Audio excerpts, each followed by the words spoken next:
This is a documentary about a COVID relief initiative offered to artists by the city of West Palm Beach in 2020. It's called The Commons, 15 Artists, 15 Spaces, providing public locations around the city and funding for temporary art displays in order for creators to share their personal perspectives on the COVID-19 pandemic. My submission was a video piece about the ups and downs of my life during COVID and quarantine.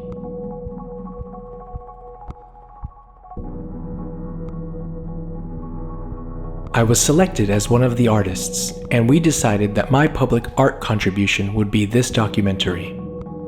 My project was to capture the 14 Commons artists, their projects before, during, and after completion.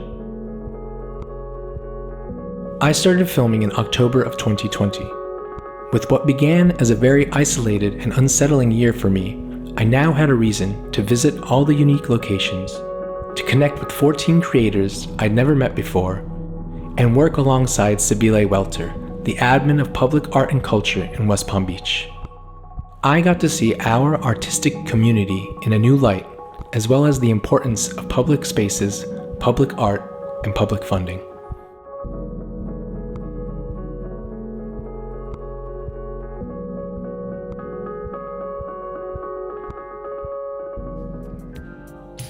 I met Amaury Torrezan at the site of his mural on Flagler Drive, beside the Chamber of Commerce of the Palm Beaches. Amaury is a visual artist originally from Sao Paulo, Brazil, and a resident of Delray Beach.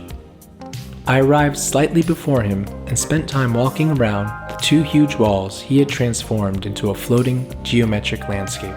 He wants his piece, Equilibrium, to be an energetic, optimistic experience for the viewer, without imposing a narrative of his own. Amaury was excited to take his work out of the studio and into the public sphere. He says that public spaces where people can convene are crucial to a thriving local community.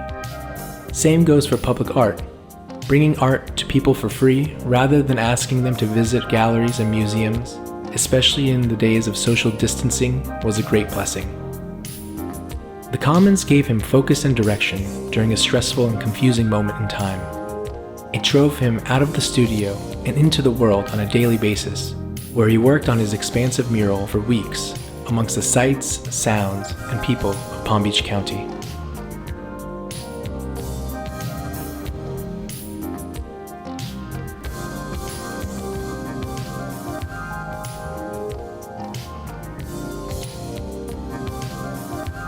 I spoke with visual artist, painter, sculptor Dana Donati at her home studio.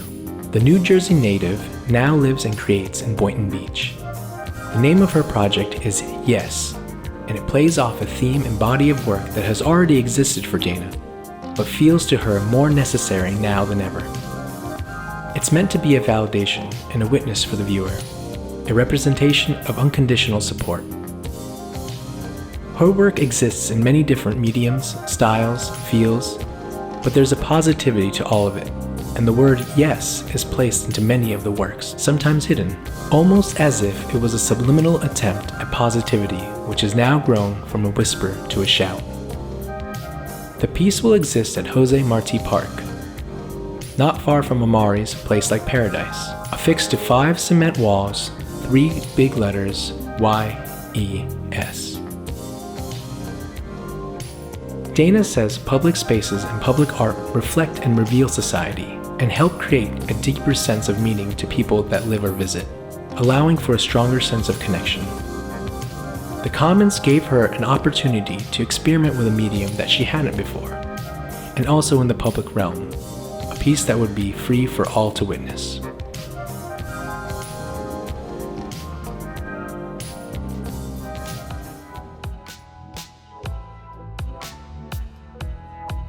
I hung out with West Palm Beach native Robert Fair at the site of his installation near Flagler, outside of the Norton, on an otherwise empty stretch of grass.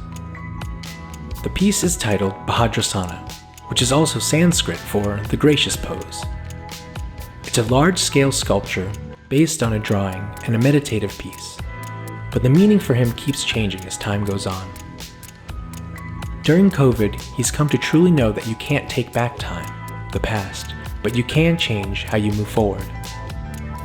He hopes it will be a positive experience for the viewer, give them encouragement to take their time, relax, focus on oneself.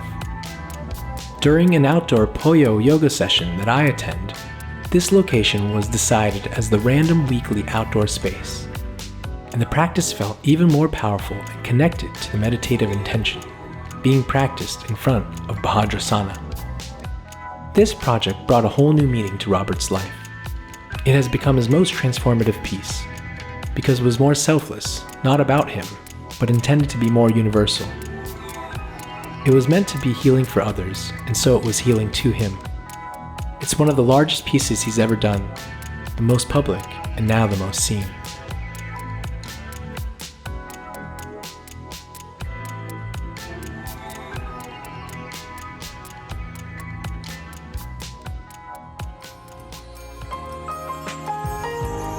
Gregory DIRR and I connected twice, once at his home studio, and second at the installation of his sculptures throughout DIRR Park.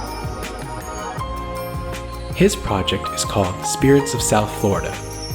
Recycled, plastic, geometric Florida fauna done to scale. A bobcat, a coyote, and a panther. This is his response to seeing certain animal species reappearing in the wild due to our lack of interference. There are sightings of animals that haven't been seen in over 30 years. He thinks our temporary hiding has been a positive reset for the natural world, and he hopes we'll remember this when everything opens back up. Gregory's work usually ends up in galleries or people's homes, but his passion is for art that exists in the public sphere. He loves how people interact with art, how it adds to a community. The work is usually a family affair, his father Darian and his girlfriend Ashley helping with the creation and installation of pieces that require more hands. He tells me that people are so kind and thankful when they are out working on public murals. The Commons gave Gregory the opportunity and funds to create pieces that were very time-consuming and experimental in style for him, since he's usually a 2D painter. He said it was a very fun project, and it brought out a greater level of passion for him since the work was for everyone and anyone to experience. There was some tragedy involved, however, and I want to bring it up because I think it ties into the message he was trying to make. His 3 sculptures were vandalized 2 different times. 2 of the pieces were destroyed after the first installation. He worked on them again, and then those 2 were destroyed and a 3rd was taken. Gregory's intention with this work was to show that nature can thrive without human interference and coexistence is possible. But these sculptures that were cemented into the ground unfortunately couldn't survive the human element.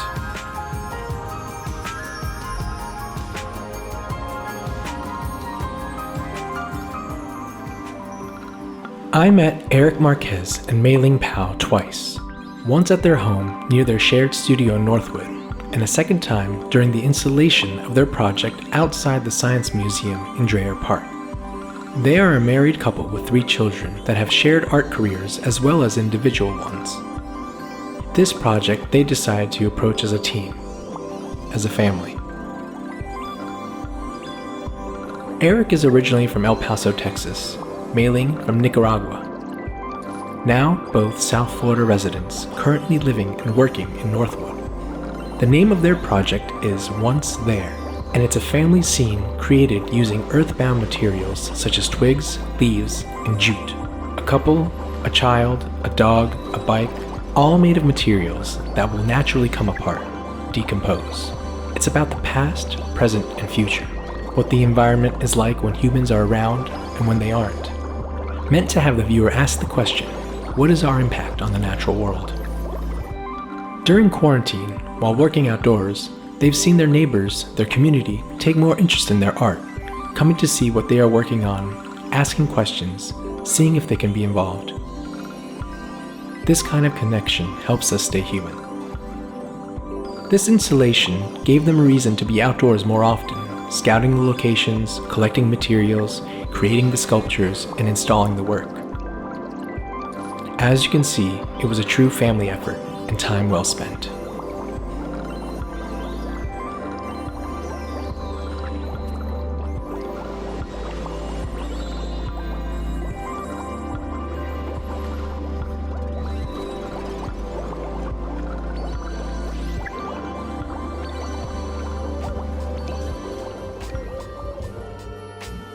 I met up with Missy Pierce twice, once at her studio at the Delray Beach Arts Warehouse, and then at the site of her installation behind the Mandel Public Library.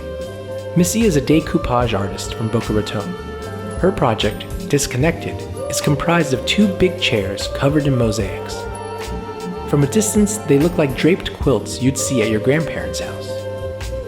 Created from all different types of materials, cement, porcelain, glass, and not only the classic European patterns most of us expect from quilts, African and Haitian-inspired patterns as well, so that they evoke something from any viewer's heritage. It's intended to address isolation and loneliness during the pandemic. 2 isolated chairs, enough distance that people can talk, but not quite intimately connect. There's some comfort from the familiarity, but some discomfort from the social distancing. Missy loves that individuals develop a real sense of ownership of public art, even though they belong to everyone. This project has built a great deal of confidence for Missy. It has inspired her to work on more public art pieces in the future, and on even bigger structures and installations. That's something she says she wouldn't have had the courage to commit to without having created Disconnected for the Commons first.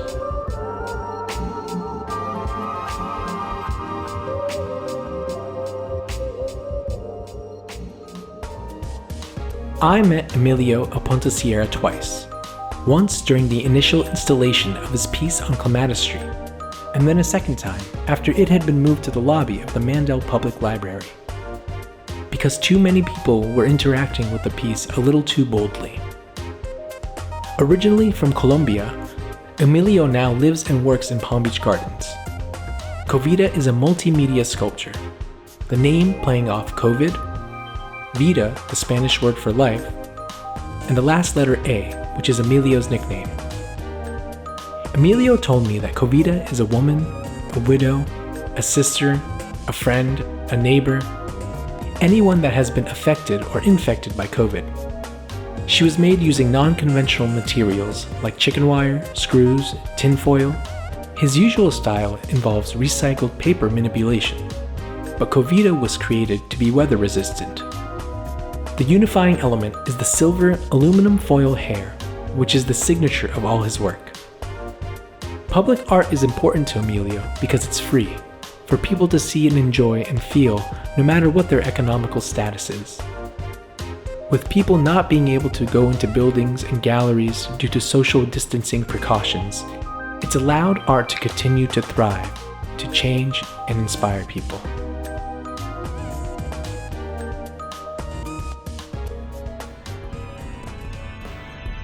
I spoke with NICOLE GALLUCIO on the 4th floor of the Mandel Public Library during the installation of her faux stained glass piece, Garden of Joy.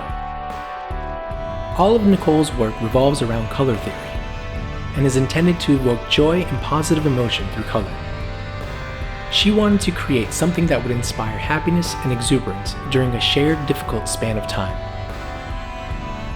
The piece is meant to look like stained glass, but is created using window cling material, large scans and prints of her paintings, which are typically acrylic on canvas. Primarily pollinators, fruits, and florals. Pollinators are especially important to her since they have such a profound impact on nature and the environment. NICOLE says public spaces and public art are great opportunities for artists to show their work to a greater audience and share a message with many rather than few.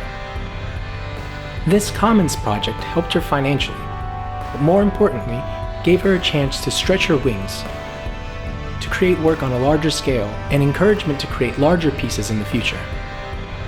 She said the experience was very good for her psyche during an otherwise difficult year.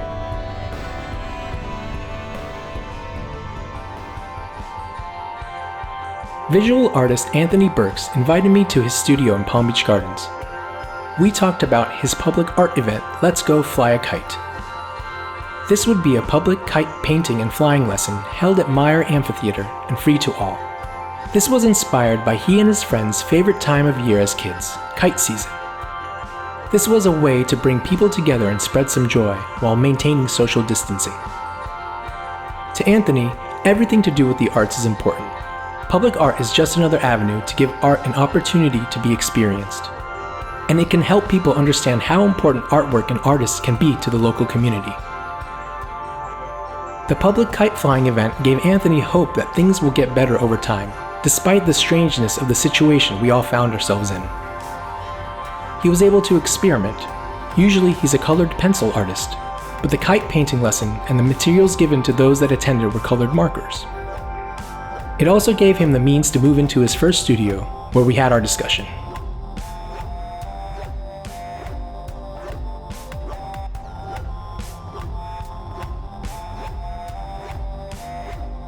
I met with BATIA LOWENBERG in her new studio in Boca Raton. BATIA is originally from New York, lived abroad in Tel Aviv for 18 years, and now is a proud South Florida resident. Her project is also a public art event called Abstract Pop. This would be a step-by-step visual walkthrough in abstract painting, led by BATIA, to people of all ages, backgrounds, and skill levels. To BATIA, the public square is where people used to share news, recipes, ideas, and gossip. It was also a central point of families coming together, and she felt that that had been lost. But during quarantine, people started finding their way back outdoors and feeling more ownership of public spaces. And public art is always an element of these spaces. It's accessible, brings people together, and can be thought-provoking as well as beautifying. Being selected for the Commons made her feel supported, honored, and respected as a working artist, especially during a difficult time. She was able to afford this new studio, which allowed her to work on much bigger pieces than she ever had before. The public painting lesson gave her a reason to be outdoors with others, sharing her love for abstract art, and possibly fostering a newfound love and interest in abstraction for others.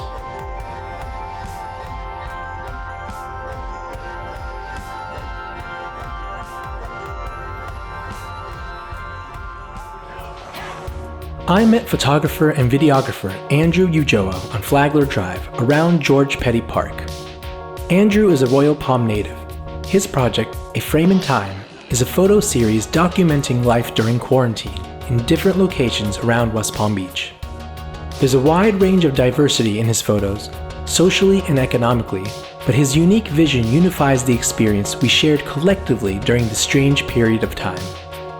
The photos exist on the city's Instagram, one new photo a week, from November of 2020 to April of 2021.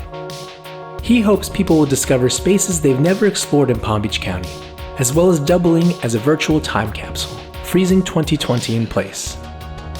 The Commons gave Andrew focus and direction, working on a long-form, scheduled project for the first time, as well as an opportunity to upgrade his gear and sharpen his skills to a more professional level.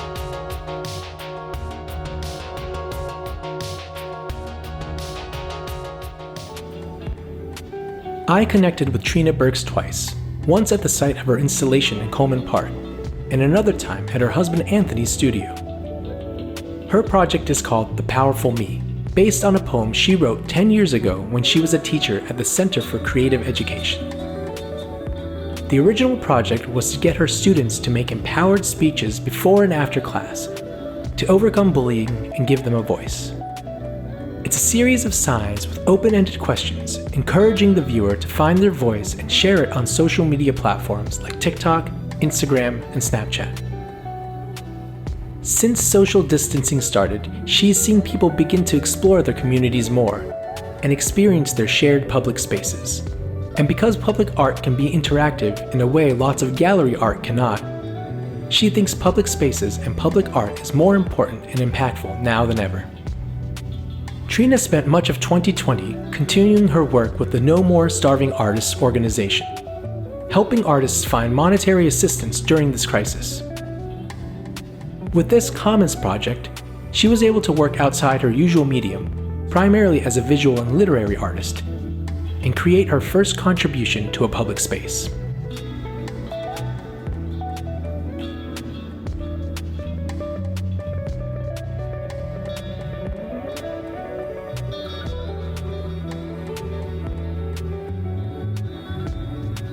I connected with Ken MULLEN at the site of his mural in South Olive Park. Ken has lived in Palm Beach County most of his life, and he chose this park because he spent much time there with his daughters. The name of the project is called Reclaiming the Distance. An enormous mural painted on double-wide 80 by 20 foot racquetball court walls. It shows the somber present and the hopeful future.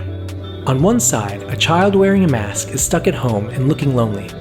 And on the other side, a child is blowing bubbles towards the boy saying, "Hey, it's okay now to come out and play." The importance of public spaces is clear to Ken. He's watched his children grow up in public parks. People can go unwind, see friends, leave the stress of work behind. And public art, it allows people to experience things outside their daily scope and hopefully evoke new emotions and ideas.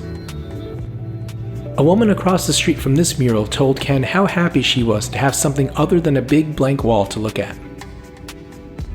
The Commons project was his first large-scale piece and an incredible learning experience for him. He feels confident applying for more public art installations and larger-scale works now that he's completed this huge piece. He also feels like he's had the chance to give back to a park that has given him so much.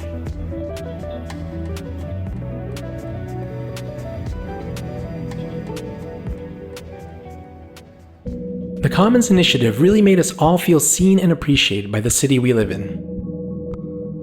It gave us a reason and the means to create while many of us had lost our inspiration and sources of income.